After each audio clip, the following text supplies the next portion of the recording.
سب سے پہلے کس طرح آپ کا اسٹارٹ ہوا یہاں سویڈن میں آنے کے بعد، کہ آنے کے بعد آپ نے کچھ لوگوں کے ساتھ مل کے کوئی گروپ بنایا، کوئی ریاض کا سلسلہ شروع کیا، کس طرح؟ گروپ تو ذرا تھوڑا عرصے کے بعد بنے، لیکن یہ کہ میری واقفیت ہوئی تھی ان سے، آج کل آپ مشہور ہوں گے بامبے وائکنگ والے نیرج شریدھر صاحب، ان کے بڑے بھائی کے ساتھ.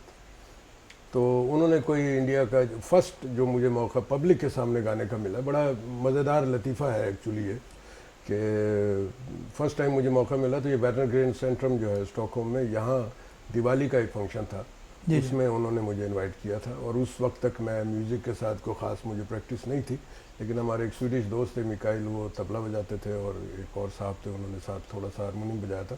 تو مہدی حسن کی ایک غزل گائی تھی، الہی آنسو بھری زندگی کسی کو نہ دے، اور اس میں کوئی 500-550 لوگ تھے. تو فرسٹ ٹائم مجھے یوں کہہ لیں کہ کانفیڈنس ملا پبلک کے سامنے، پبلک کے سامنے آنے کا موقع ملا. اس سے پہلے تو فیملی گیدرنگز جو ہوئیں اس میں آپس میں گا لیا تو وہ الگ بات ہے، لیکن اس فنکشن میں یہ ہے کہ لطیفہ میں اس کو اس لیے کہتا ہوں کہ میرے سامنے تھا روسٹروم، اور آواز میں تو خیر کوئی فرق نہیں آیا، وہ آتا بھی نہیں جب میں گاتا ہوں، لیکن یہ نیچے ٹانگیں جو ہے نا میری بہت کپ کپا رہی تھی، کیونکہ پبلک کے سامنے جو ہے نا پہلی دفعہ پرفارم کر رہا تھا. لیکن اس کے بعد جو اپریسیشن انہوں نے دی مجھے انڈین پبلک نے، اس سے میرا حوصلہ بڑھا، اور پھر جو ہے نا پھر میں فنکشنز میں جو ہے نا اکثر گاتا رہا. اور اسٹاک ہوم والے میرے سارے یہاں جانتے ہیں کہ اکثر ان کے فنکشنز میں گاتا رہا ہوں پہلے، اور فیملی گیدرنگز بہت ہوتی تھیں. تو اس کا مطلب یہ ہوا کہ وہ پہلی سولو پرفارمنس آپ کی جو ہے وہی آپ کے لیے آپ کا پروفیشنل لائف کا سٹارٹ تھا. اس شوق کو پروفیشن کی حیثیت سے میں نے نہیں اپنایا، میرا شوق ہے، اور اب تک اپنے شوق کو ہی پورا کر رہا ہوں. میں نے کبھی بھی اس کو پروفیشن نہیں لیا. اچھا اچھا اچھا اچھا تو اس طرح میں ضرور پرفارم کرتا رہا ہوں. اچھا اچھا کچھ تھوڑا سا گنگنائیں گے وہ پہلا گانا جو آپ نے وہاں پر پرفارم کیا تھا، کچھ 2-4 مصرے کوئی لفظ اس کے بارے اس میں؟ کا صرف میں اسٹارٹ استائی سنا دیں. استائی جو ہے نا وہ میں سنا دیتا ہوں. الہی آنسو بھری زندگی کسی کو نہ دے، خوشی کے بعد غم بے کسی کسی کو نہ دے. الہی آنسو بھری زندگی کسی کو نہ دے، خوشی کے بعد غم بے کسی کسی کو نہ دے. الہی آنسو بھری زندگی کسی کو نہ دے. اس کے بعد سلسلہ کس طرح آگے بڑھا؟ اس کے بعد پھر زیادہ تر فیملی گیدرنگز بہت ہوتی رہیں. اس وقت کمیونٹی اتنی زیادہ بھی نہیں تھی. تو یہ ہم کب کی بات کر رہے ہیں؟ یہ آپ 1977 سے لے کے آپ 88 تک کی بات کہہ لیں. اوکے. کہ اس میں ہم لوگ بہت زیادہ مطلب کمیونٹی تھی، لیکن اتنی زیادہ کمیونٹی نہیں تھی کہ فنکشنز زیادہ ہوتے، تو ہم لوگ فیملی گیدرنگز بہت ہوتی تھیں. تو آپ اکیلے ہوتے تھے، سولو ہوتے تھے، یا آپ کے ساتھ اور میرے لوگ ساتھ میرے دوست تھے قاسم صاحب، وہ ہوا کرتے تھے، جانتے ہیں ان کو لوگ بھی ماشاءاللہ بہت اچھا گاتے ہیں. وہ زیادہ تر غزلیں وغیرہ گاتے ہیں مہدی حسن وغیرہ کی اور ان کی. جی. تو ان کے ساتھ بیٹھ کے پھر میرا بھائی چھوٹا تفضل، وہ بھی اکثر اس میں پرفارم کرتا. پھر اس کے دوست ہیں انڈین تھے، راکیش مکیش، 2 بھائی ہیں، وہ بھی کرتے تھے. تو ہم لوگ مل کے جہاں بھی گیدرنگز میں جو بھی گانے والا ہوتا تھا شوقیہ، وہ اس میں گاتے تھے. پھر آہستہ آہستہ انہوں نے مطلب یعنی فنکشن بھی کرنے شروع کر دیے، تو اس فنکشنز میں بھی گاتے تھے، لیکن اب تک بغیر میوزک کے ہوتا تھا. پھر ہم نے ایک چھوٹا سا گروپ بنایا. اچھا، یہ کب کی بات ہے؟ یہ بھی 80s کی بات ہی ہے. جی. تو اس میں ہم نے ایک گروپ بنایا، اس کا نام ہم نے سر سنگم رکھا، اور اس میں ہم لوگ کوئی 8-10 آدمی تھے. اس میں انڈینس بھی دوست ہمارے تھے ساتھ، جس میں راکیش مکیش اور یہ تفضل، میرا چھوٹا بھائی، اور یہ سب دوسرے تیسرے جو لوگ تھے. انڈین میں جو ہے پوری طرح نام ان کے یاد نہیں. نیرج شریدھر ابھی ان کی انٹری نہیں ہوئی. اچھا، ان کی انٹری اس سے پہلے کی بات ہے. یہ اس سے پہلے. اور ہم نے باقاعدہ پھر میرے خیال ہے فرسٹ ٹائم ہم نے ایک شو کیا تھا اسٹاک ہوم میں، اور ہمیں اچھی طرح یاد ہے 10 کراؤن کے ہم نے ٹکٹ بیچے تھے. اوکے. اور ABF جو اسکول ہے اس میں ہم نے بڑا فنکشن کیا تھا اور بہت کامیاب فنکشن کیا تھا وہ. اچھا اچھا. اس میں ہمارے شیخ منظور صاحب جو یہاں ماشاءاللہ کافی پہلے سے ہیں وہ ہمارے کمپیئر تھے. اس میں ہم نے غزلیں بھی رکھی تھیں, گانے بھی رکھے تھے, اسکیچز بھی تھے, سب کچھ تھے. تو وہ بہت پھر کافی مشہور ہوا. پھر اس گروپ کے ساتھ ہم اکثر گاتے رہے. پھر وہ گروپ بھی ٹوٹ گیا. پھر کچھ عرصے کے بعد پھر ایک اور گروپ بنایا ہم نے جب یہ نیرج شری دھر صاحب آئے, تو ان کے ساتھ مل کے پھر ہم نے ایک گروپ بنایا, کیونکہ نیرج شری دھر خود بذات خود گٹارسٹ ہیں, میوزیشین ہیں, تو یہ ہمارے ساتھ بجاتے تھے. اور میں اور ایک اور طاہر قریشی صاحب تھے, وہ ہم لوگ گاتے تھے. قاسم صاحب بھی ساتھ ہمارے ہوتے تھے. تو ہم نے دوسرے شہروں میں بھی فنکشن کیا, یون شاپنگ اور اس جگہ جا کے. تو یہ ہمارا گروپ بنا رہا. پھر اس کے بعد یہ جو ہے نا اپنے نیرج شری دھر صاحب, ان کو موقع مل گیا بمبئی انڈسٹری میں, تو یہ پھر شفٹ ہو گئے وہاں. تو اس کی وجہ سے ہمارا گروپ پھر ٹوٹ گیا. اوکے. تو پھر اس کے بعد پھر ہم نے سولو, کیونکہ ہمارے ساتھ بجانے والا کوئی نہیں تھا. تھوڑا بہت سیکھنے کی کوشش کی. ہمارے جو یہاں مایہ ناز طبلہ نواز ہیں, یوسف صاحب اور نواز صاحب جو ہارمونیم بجاتے ہیں, ان کے ساتھ بیٹھ کے تھوڑا بہت سیکھنے کی کوشش کی تھی.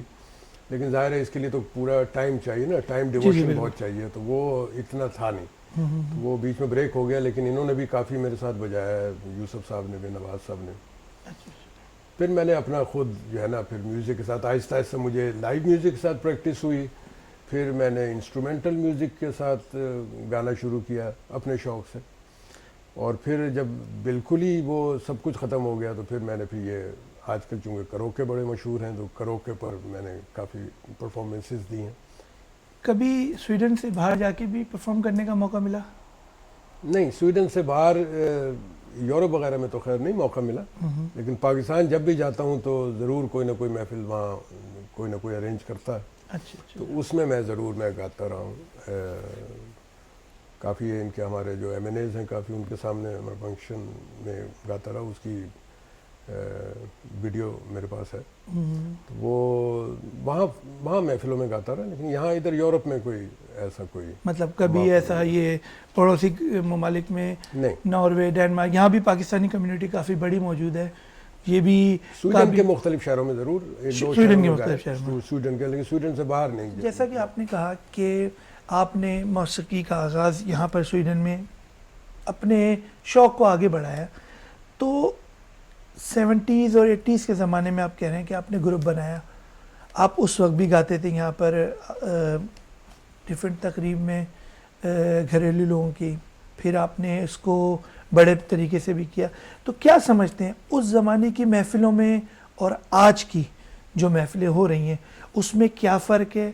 اور اس کے ساتھ ساتھ جو محفلیں اس وقت ہوتی تھیں وہ کافی کم لوگوں پر مشتمل ہوتی تھیں, اور آج تو ماشاءاللہ اتنے پاکستانی انڈین یہاں ہو گئے ہیں کہ ان کی بڑے بڑے میلے اور ڈفرینٹ قسم کے ایکٹیویٹیز ہوتی ہیں. تو کیا فرق محسوس کرتے ہیں؟ جہاں تک فرق کا تعلق ہے تو وہ میں یہ اس پہ بتانا چاہوں گا کہ اس وقت جو تھے ذرا یہ جو اولڈ از گولڈ کہتے ہیں نا, تو اولڈیز سانگ جو ہے وہ زیادہ پسند کیے جاتے تھے. فیملی گیدرنگ زیادہ ہوتی تھی, کیونکہ اس زمانے میں اتنی بڑی کمیونٹی نہیں تھی, نہ پاکستانیوں کی نہ انڈینس کی. تو مطلب یعنی باہر سے لوگ کم آتے تھے, تو آپس میں ہی گیدرنگز ہوتی تھی. لوگ آپس میں بلا کے بیٹھتے تھے اور اس میں محفلیں جمع کرتی تھی, جمع ہوئی محفل یا مطلب فیملیز جمع ہوتی تھی. اور پھر یہ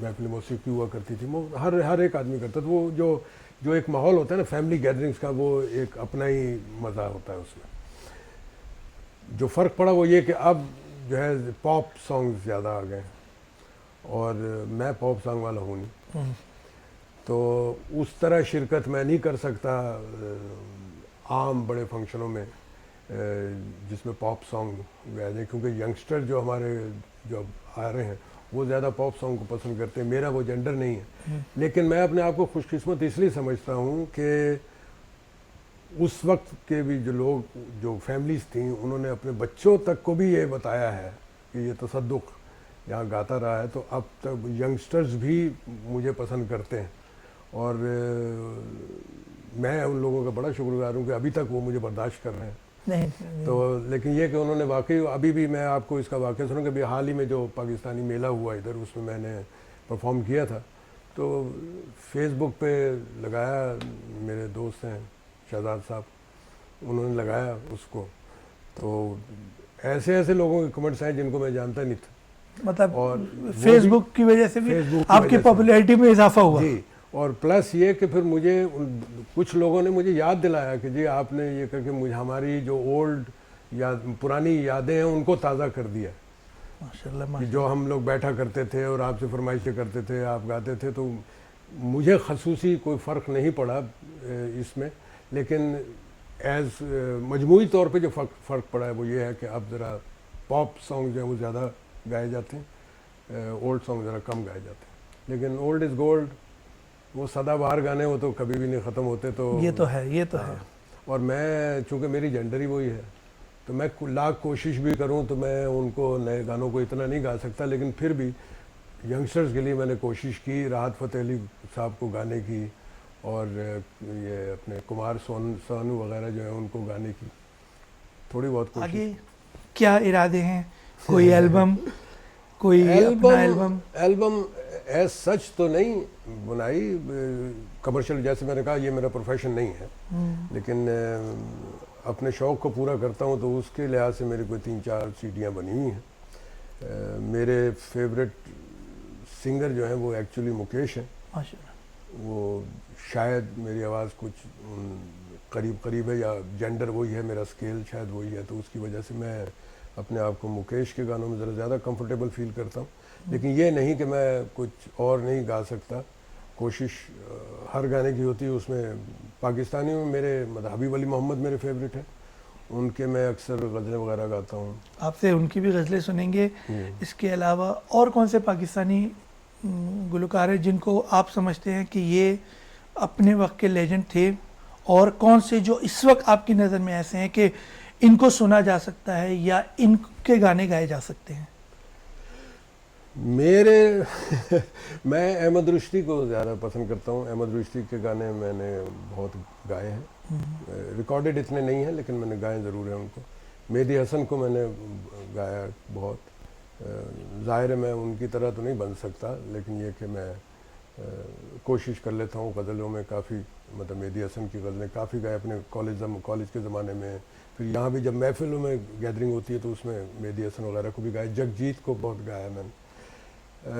پاکستان کے جو اب کے ہیں اس میں میں نے راحت فتح علی کو بھی گانے کی کوشش کی ہے, وہ کہ اپنی اسکیل میں, کیوں وہ بہت اونچا گاتے ہیں, ان کا پائے کا تو میں نہیں پہنچ سکتا, لیکن کوشش میں نے ان کو گانے کی ہے. مجھے سجاد علی بہت پسند ہے, جو آج کل کے اس میں کہہ لیں, بالکل آج کل کے تو وہ نہیں ہیں, لیکن یہ کہ وہ اسی اس نسل سے ہیں یوں کہہ لیں. تو سجاد علی کو میں کافی بات پسند کرتا ہوں. اپنے غلام عباس صاحب ہیں,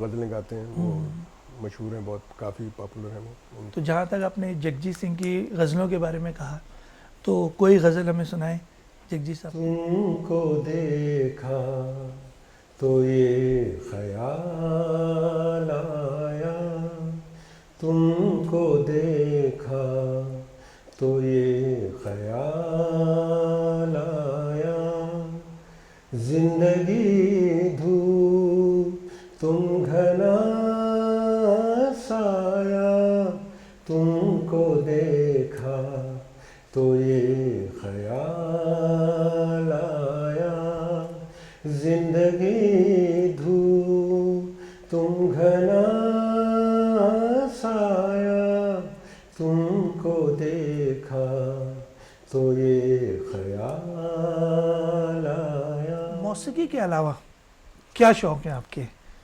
موسیقی تو ایک آپ کی ہابی ہے جو ہے, اس کے علاوہ بھی کچھ اور؟ موسیقی تو خیر میرا ایک فری ٹائم ہابی یوں کہہ لیں کہ مطلب شوق ہے اس کا, لیکن اس کے علاوہ مجھے مطالعے کا بڑا شوق ہے.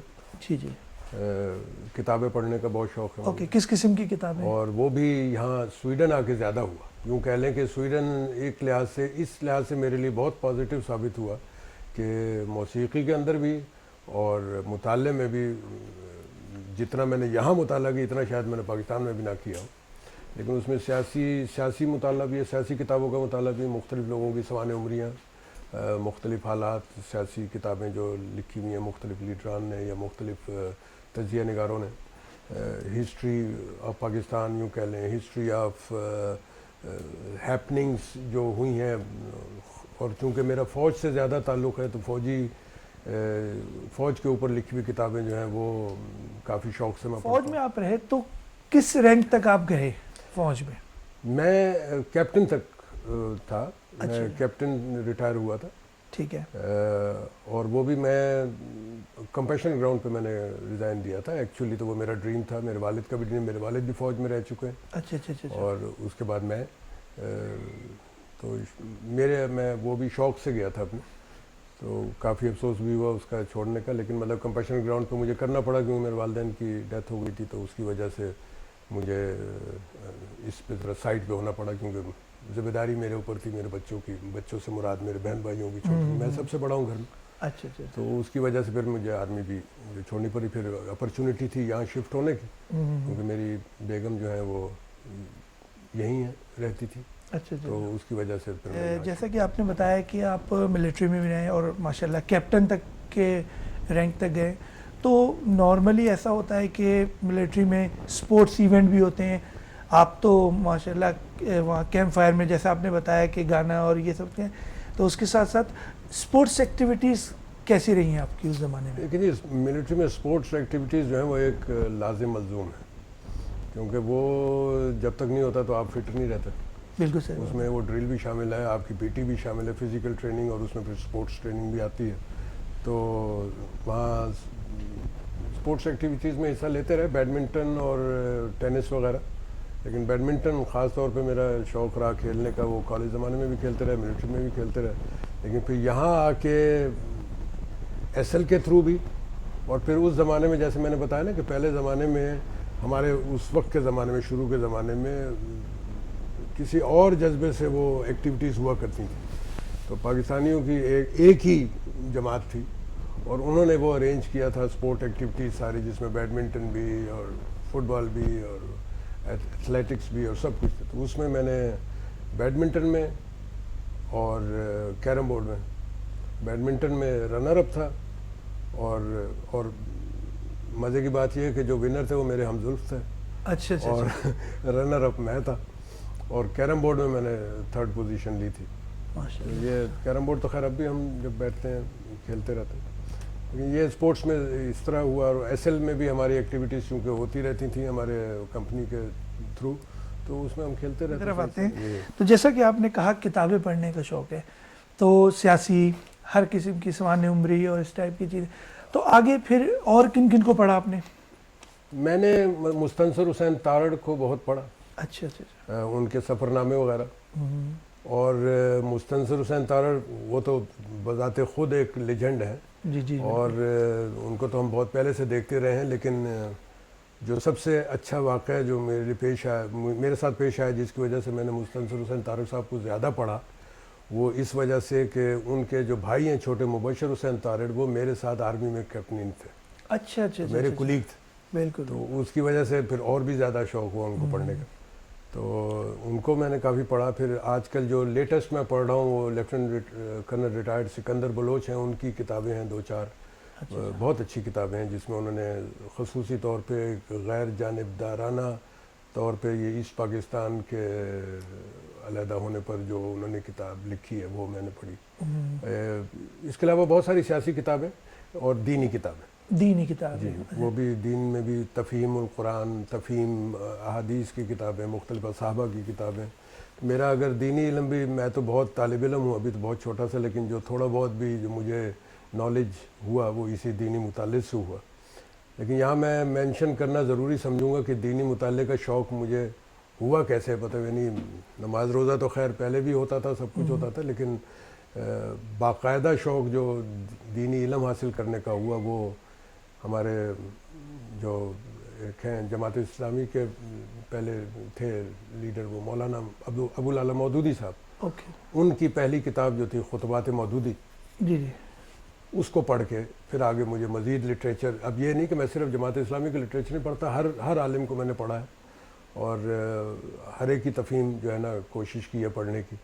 تو یہ کہ اس سے میرا دینی علم کافی بڑا. میں ابھی اتنا بھی میں اس میں کوئی ایکسپرٹ کوئی نہیں ہوں, میں اپنے آپ کو وہ نہیں کہہ رہا, لیکن یہ کہ میں جو تھوڑا بہت علم مجھے حاصل ہوا وہ دینی مطالعے سے ہوا, اور یہ بھی یہیں ادھر سویڈن میں. اچھا, دینی مطالعے کی آپ نے جہاں تک بات کی, اور ایک ہمارے یہاں فہم ہے کہ جی ایک آرٹسٹ جو ہوتا ہے, جو اگر موسیقی سے اگر جس کا تعلق ہو, وہ دوسرے شعبوں میں جو ہے وہ اس طرح انٹرسٹ نہیں لیتا جس طرح وہ اپنے ہی ایک.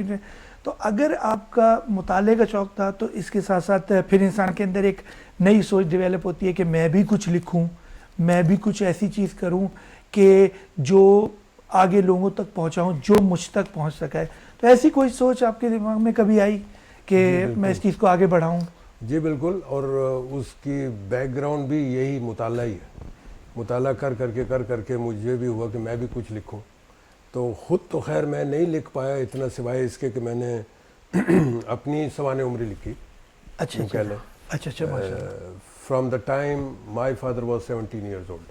اوکے. اس وقت سے میں نے اپنی سوانح عمری کا آغاز کیا کہ انہوں نے کس طرح اسٹرگل کی. وہ بھی فوج میں تھے, اور انہوں نے بڑی عظیم قربانی دی یوں کہہ لیں, کیونکہ جو ان کے بھی والد جلدی فوت ہو گئے تھے, تو وہ بھی سب سے بڑے تھے گھر میں. تو وہ فوج میں گئے اس لیے تھے, آپ سوچیں, وہ فوج میں گئے اس لیے تھے کہ اس وقت دوسری جنگ عظیم چل رہی تھی, کہ میں تو مر جاؤں گا جنگ عظیم میں, لیکن میری پینشن لگ جائے گی تو میرے بہن بھائی جو ہے نا وہ پل جائیں گے. لیکن اللہ کا کرم کہ وہ مطلب یعنی ماشاءاللہ بچے رہے, اور پھر صوبیدار کے عہدے تک پہنچے. اچھا. اور ان کا یہ پھر ڈریم بھی تھا کہ میں بھی فوج میں جاؤں, اور میرا اپنا شوق بھی تھا, کیونکہ فوجی ماحول میں ہی اپنا بچپن, جوانی, لڑکپن وہیں فوجی ماحول میں ہی گزاری, تو میرا بھی جو ہے نا رجحان اسی طرف تھا. تو آپ نے مطالعے کا ذکر کیا تھا, اس نے لکھنے کا, تو میں نے سوانح عمری جو ہے نا وہ اس طرف سے شروع کر کے پھر اپنا جو ہے نا سارا فوجی کیریئر اس کو میں نے تحریر میں اس کو لے کے آیا. اب پھر ہم ایک دفعہ عمرے پہ گئے تھے ہم دونوں میاں بیوی ماشاءاللہ, تو اس کا جو سفر ہے ماشاءاللہ سفر حجاز, وہ اس کا بھی ایک چیپٹر میں نے اس میں کیا. اور اس کا مقصد یہ بھی کمرشل بیس پہ میں نے نہیں کیا, میں نے اپنے اس پہ کیا کہ میری فیملی اس کو پڑھے, تاکہ ہم نے جو غلطیاں کی ہیں, ہم نے جو کچھ کیا, تو اس سے وہ سبق سیکھیں. اچھا, عمرے کا جہاں تک آپ نے ذکر کیا, تو کچھ تھوڑا بہت اس کے بارے میں بھی بتائیے, کیسا رہا وہ آپ کا ایکسپیرینس؟ بہت اچھا ایکسپیرینس رہا, اور یوں کہہ لیں کہ جو کہا جاتا ہے نا کہ جس کا بلاوا آیا ہو وہی جاتا ہے, تو میرے ساتھ کوئی یہ مطلب یوں کہہ لیں کہ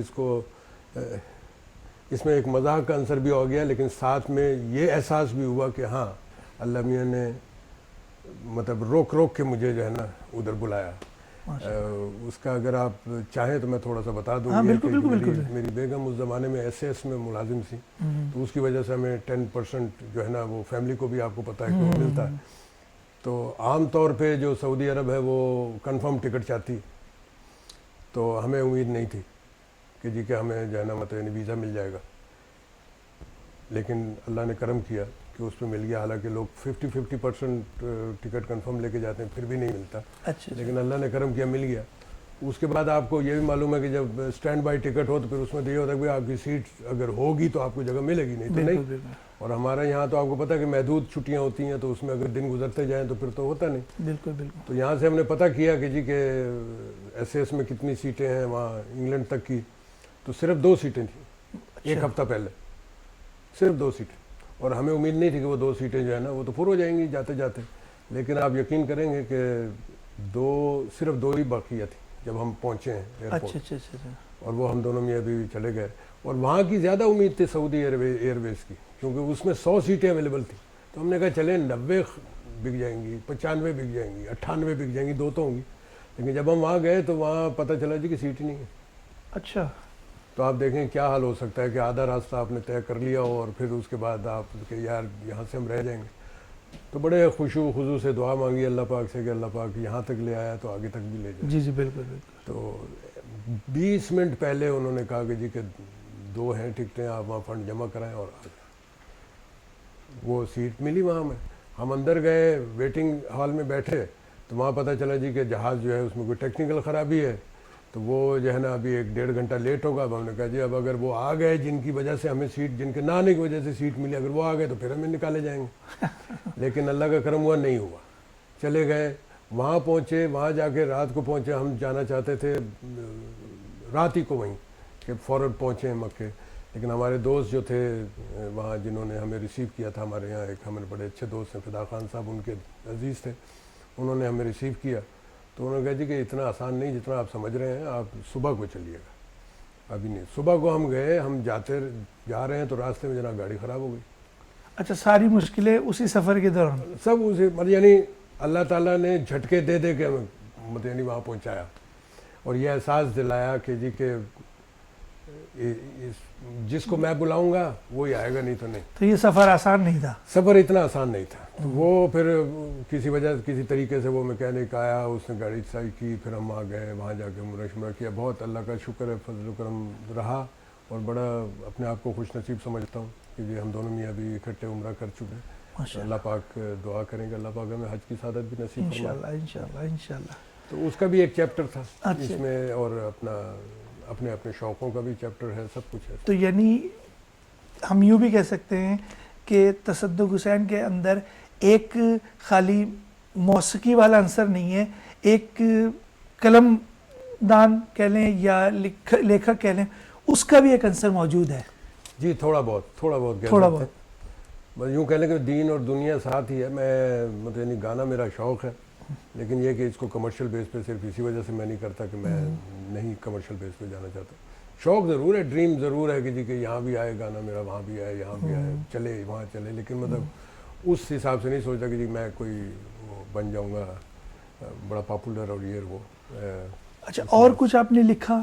جی, اور میں نے پھر یہ دینی مطالعے سے متعلق جو ہے نا, میں جب یہ ان کی مولانا ابوالعلا مودودی رحمۃ اللہ علیہ کی جب کتاب پڑھی خطبات, تو وہ میں آپ کو بتاؤں اس طرح, اس کے پیچھے بھی ایک واقعہ یہ ہے کہ میں عام طور پہ یہ مشہور تھا, آپ نے بھی سنا ہوگا کہ جی کہ جماعت اسلامی جو ہے نا وہ برین واش کر دیتی لوگوں کو. جی جی بالکل بالکل. تو میرا چھوٹا بھائی جب جماعت اسلامی میں آیا, تجمل ماشاء اللہ میرے سے 3-3.5 سال چھوٹا ہے, لیکن اس لائن پر وہ میں اس کے خاک کے برابر بھی نہیں ہوں جتنا وہ ماشاء اللہ متقی پرہیزگار.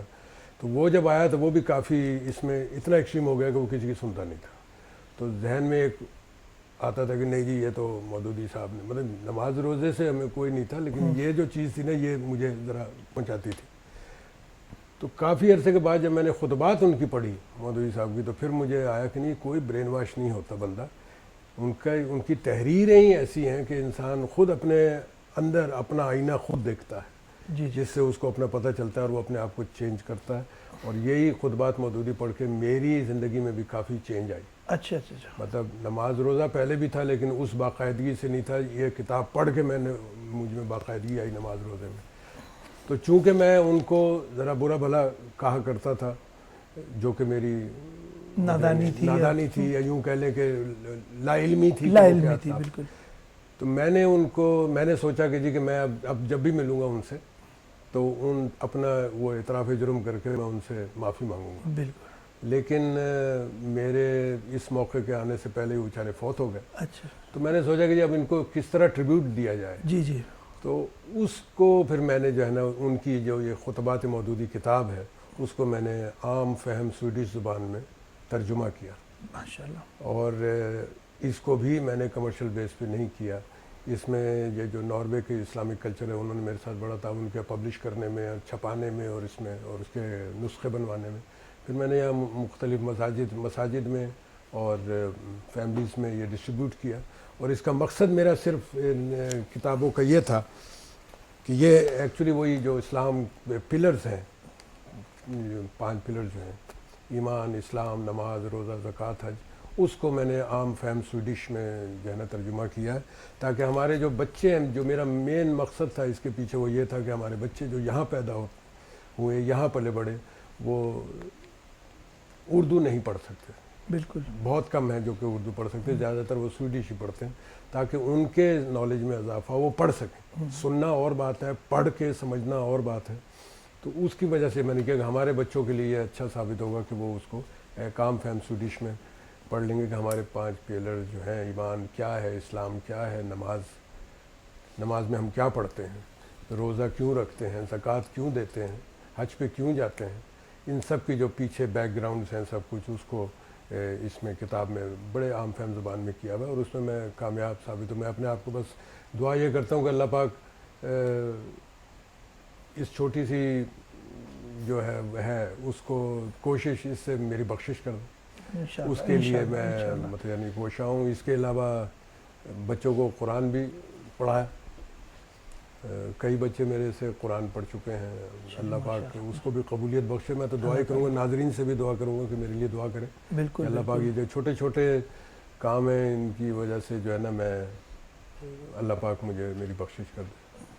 اور اس کتاب کے لیے تو میں خصوصاً اپنی بیوی کا شکریہ اس لیے ادا کرتا ہوں کہ اس نے اس میں میرا بڑا تعاون کیا، کیونکہ یہ کتاب کو ترجمہ کرنا بہت ٹائم لیتا ہے، تو ظاہر ہے اگر آپ اس کو بہت زیادہ ٹائم دیں گے تو آپ اپنی وائف کو، فیملی کو اتنا ٹائم نہیں دے سکتے، اور یہ قربانی میری وائف نے میرے لیے۔ کوئی ایسی پرفارمنس یا کوئی ایسا واقعہ جس میں آپ کے ساتھ کچھ ایسی چیز ہوئی جس کو آپ نے اللہ تعالیٰ کی بلیسنگ سمجھی ہوں، یا کسی ایسے لیجنڈ نے آپ کو سنا ہو اور سننے کے بعد آپ کو یہ ملا ہو سننے کو کہ جی آپ کے اندر کچھ گر ہے ایسا، یا آپ کر سکتے ہیں، کوئی ایسا واقعہ کچھ کبھی ایسا ہوا؟ 2 ایسے واقعات ہوئے۔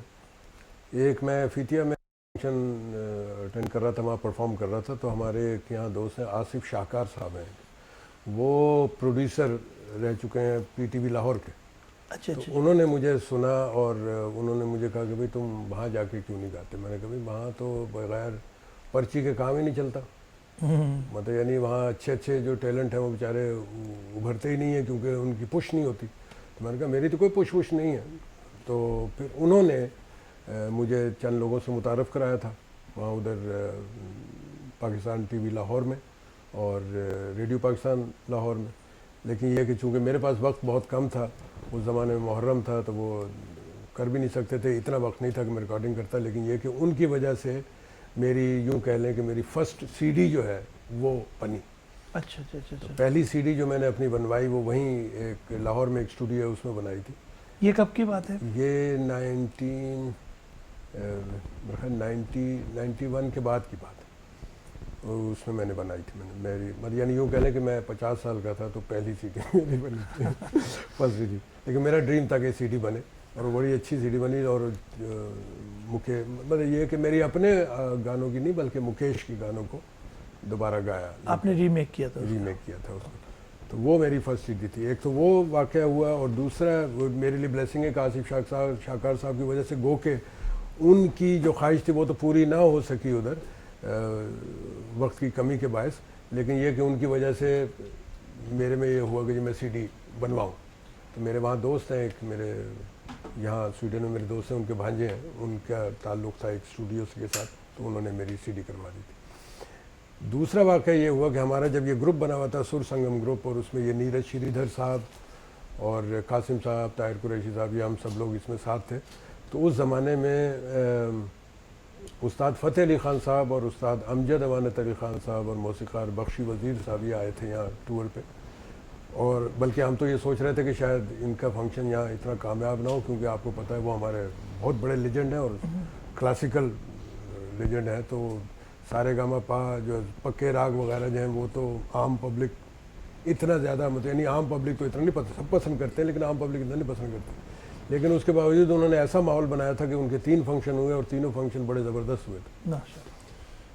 ان کو ہم نے میں نے اپنے گھر انوائٹ کیا تھا کھانے پر، ساتھ میں ہمارے چودھری امیر صاحب تھے اس وقت ایمبیسیڈر، وہ بھی انوائٹڈ تھے۔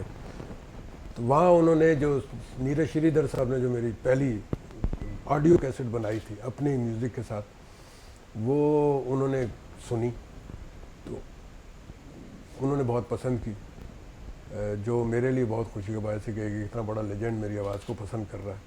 گو کہ میرے لیے یقین کرنا بہت مشکل تھا، کیونکہ جب ہم کھانے کے بعد ان کو واپس چھوڑنے جا رہے تھے تو راستے میں، یہ بڑا فنی بات ہے کہ راستے میں جب جا رہے تھے تو وہ کہنے لگے کہ یار ہے نا گانے نو چھڈو تسی اپنی کیسٹ لاؤ، اور میں نے کہا خان صاحب آپ کیوں میرے ساتھ مذاق کر رہے ہیں؟ کہنے وہ نہیں جی مذاق نہیں کر رہے، تسی اپنی لاؤ۔ میں نے کہا جی خان صاحب میں تو ایسے میں تو نہ سیکھا ہوں نہ سکھایا ہوا ہوں کچھ, میں تو شوقیہ گاتا ہوں, آپ اتنا آپ مجھے ایگزیجریٹ کیوں کر رہے ہیں, میرا خیال ہے آپ میرے گھر کھانا وانا کھا کے آئے ہیں تو آپ ایسے ہی میرا دل رکھنے کو میری تعریف کر رہے ہیں. کہنے لگے نہیں میں قسم کھانا کہ تسی لاؤ تہاڈی آواز بڑی اچھی ہے. اور انہوں نے مجھے آفر دی کہ آپ میرے پاس آئیں اسلام آباد لاہور, میں آپ کو صرف پالش کی ضرورت ہے, میں آپ کو پالش کروں گا فری آف کاسٹ, آپ آئیں اور پھر میں آپ کی جو ہے نا اپنی ایک الگ وہ بنواؤں گا جو بھی ہے. پھر کبھی جانا ہوا؟ لیکن میرے لیے یہ بہت بڑا اعزاز کی بات تھی کہ اتنا بڑا لیجنڈ جو ہے نا میرے بارے میں اتنی بڑی بات کر رہا ہے. اور لیکن بس وہی آپ کو پتہ نا کہ ٹائم کی وجہ سے ٹائم ڈیووشن, اس کے لیے تو فل ڈیووشن چاہیے, وہ میں نہ جا پایا, میں نہ سیکھ پایا. لیکن جیسے میں نے شروع میں ذکر کیا کہ میں نہ سیکھ پایا لیکن میرا بھتیجا سیکھ گیا, صہیب علی خان جو استاد فتح علی کا باقاعدہ گنڈا بند شاگرد جس کو کہتے ہیں وہ رہا. ماشاءاللہ ماشاءاللہ. تو میں نے نہیں تو انہوں نے, بلکہ اس کے بعد میں نے ان کو یہاں سے فون بھی کیا کہ میں صہیب کا ماموں ہوں, تو مجھے پہچان گئے وہ. تو بہت بڑی بات ہے کہ میں نے کہا بھائی ان کے جب ٹور پہ آتے ہیں 10,000 آدمی ان کو ملتے ہیں, کس کس کو یاد رکھیں گے. صحیح بات ہے. لیکن انہوں نے مجھے یاد رکھا اور بلکہ کہا بھی انہوں نے, میں نے اسپیکر آن تھا تو میں نے بھتیجے کو کہہ رہا تھا, میں نے کہا وہ ایسے میرا دل رکھنے کو کہہ رہے ہیں, تو وہ کہیں سن رہے تھے تو کہنے لگے نہیں بھائی میں آپ کو پہچان گیا ہوں. ماشاءاللہ. میرے لیے بہت بڑے اعزاز. ایک جو فرق اور آیا نا وہ یہ آیا کہ پرانے زمانے میں فیملی گیدرنگز ہوتی تھیں بہت زیادہ, لیکن اس میں ایک پیار اور محبت کا جذبہ ہوتا تھا جو پازیٹیو جو اس کی بات تھی. آج کل بڑے میلے ہو رہے ہیں, مطلب ہر قسم کے میلے جو ہوتے ہیں وہ ہو رہے ہیں, لیکن اس میں پازیٹیو تو یہ ہے کہ جی ذرا ان اے براڈر وے آپ جو ہے نا سب لوگوں سے آپ ملتے ہیں, کئیوں سے آپ کافی عرصے تک مل نہیں پا رہے ہوتے ہیں تو ان میلوں کی وجہ سے آپ مل لیتے ہیں. لیکن یہ کہ اس میں وہ ذرا یہ اگر میں اس کو زیادہ ایگزیجریٹ نہ کروں تو مطلب ذرا کمرشل ہو گئے گیدرنگز, کمرشل گیدرنگز ہو گئیں. پہلے جو تھیں وہ ایک محبت اور پیار و محبت کی گیدرنگز ہوتی تھیں. اب بھی پیار محبت ضرور ہے لیکن زیادہ عنصر اس میں کمرشل عنصر جو ہے نا وہ اور زیادہ. ایک آپ تو ماشاءاللہ بہت عرصے سے اس موسیقی سے جڑے ہوئے ہیں اور پھر کتابوں سے, اور کبھی ایسا اتفاق ہوا کسی ٹی وی چینل کسی جگہ پہ آپ کو اپروچ کیا گیا ہو یا انٹرویو یا ایسی کوئی چیز کبھی؟ اللہ کا لاکھ لاکھ شکر ہے کہ پاکستان میں بھی اللہ نے عزت دی ہوئی تھی. میں مطلب آرمی آفیسر تھا اور یہاں آ کے بھی اللہ کا لاکھ لاکھ شکر ہے کہ مجھے اچھی پوسٹ ملی. بہت کم عرصے میں میں اچھی پوسٹ پر پہنچا اور اسی وجہ سے یہاں کے جو سویڈش ٹی وی تھا اس نے ہمارا انٹرویو کیا کہ میں دوسرا غیر ملکی تھا جو کہ اس پوسٹ پر پہنچا تھا, چیف کی پوسٹ پہ کہہ لیں. تو وہ میرے لیے ایک بڑا اعزاز تھا کہ میں نے پاکستان کی نمائندگی ایک مثبت انداز میں کی. ماشاءاللہ. تو اس میں ہمارا کا انٹرویو لیا گیا میرے گھر پہ, باقاعدہ ٹی وی پہ وہ پروگرام 2-4 پروگرام تھے جو چلے اور کافی ریپیٹ ہوتے رہے اس میں. تو مجھے خوشی ہوتی تھی کہ میں نے اپنے اگر پاکستان کو ریپرزینٹ کیا بھی تو ایک مثبت انداز میں. یہ کب کی بات ہے؟ یہ کس؟ یہ 83-84 کی بات ہے. 83 یعنی بہت شروع کی بات ہے.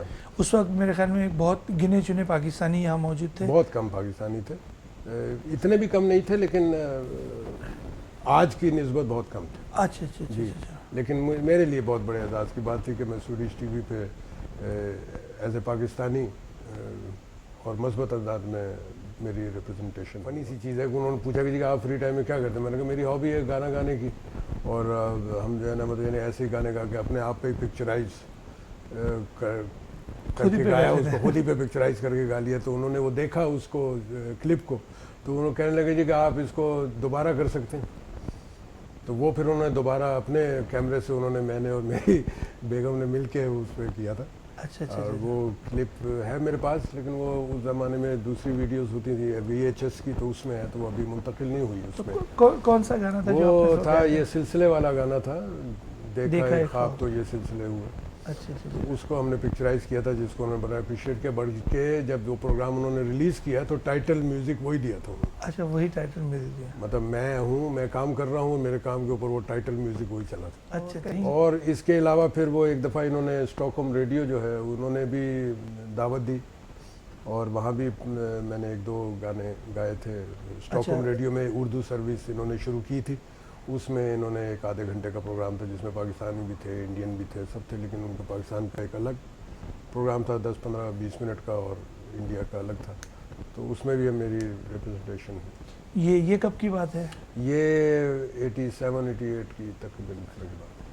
تو یعنی ہم یوں کہہ سکتے ہیں کہ موسیقی کے حوالے سے یا دوسرے حوالے سے آپ پاکستان کی خدمت اپنے شروع کے دنوں سے کرتے آ رہے ہیں. جب سے آپ سویڈن میں موجود ہیں تو آپ کی خدمت پاکستان کے لیے اس وقت سے جاری ساری ہے. جی شکر ہے اللہ کا کہ اللہ پاک نے یہ مواقع مجھے دیے, اور ہر جگہ پہ مجھے سرخرو پروگرام کے کیا. اختتام میں تصدق بھائی آپ کو بہت بہت شکریہ کہ آپ نے اپنے اتنا ٹائم دیا اور اپنے اتنے قیمتی وقت میں سے اپنی پرانی یادیں اور اپنی خوبصورت آواز ہمارے ساتھ شیئر کی. بہت بہت شکریہ آپ کا. اور ہم پروگرام کا اختتام آپ ہی کے گائے ہوئے کسی گانے سے کریں گے کہ ہم چاہتے ہیں کہ آپ کا پروگرام آپ ہی کے ہاتھوں ختم ہو. تو کوئی خوبصورت سا گانا ہمیں سنائیے. جی ضرور, لیکن اس سے پہلے میں آپ کا شکریہ ادا کرتا ہوں کہ آپ نے مجھے یہ موقع دیا کہ میں اسٹاک ہوم اور دنیا کے ناظرین کو بتا سکوں کہ کس طرح میں نے گانا شروع کیا اور کیوں مجھے یہ شوق پیدا ہوا. اور خصوصی طور پہ میں آئی دیسی کا بہت شکریہ ادا کرتا ہوں جنہوں نے مجھے پبلک کے سامنے لانے کی, آڈینس یعنی انٹرنیشنل آڈینس کے سامنے لانے کا موقع دیا. شکریہ آپ کا, بہت بہت بہت شکریہ شکریہ آپ کا. کہیں دو دل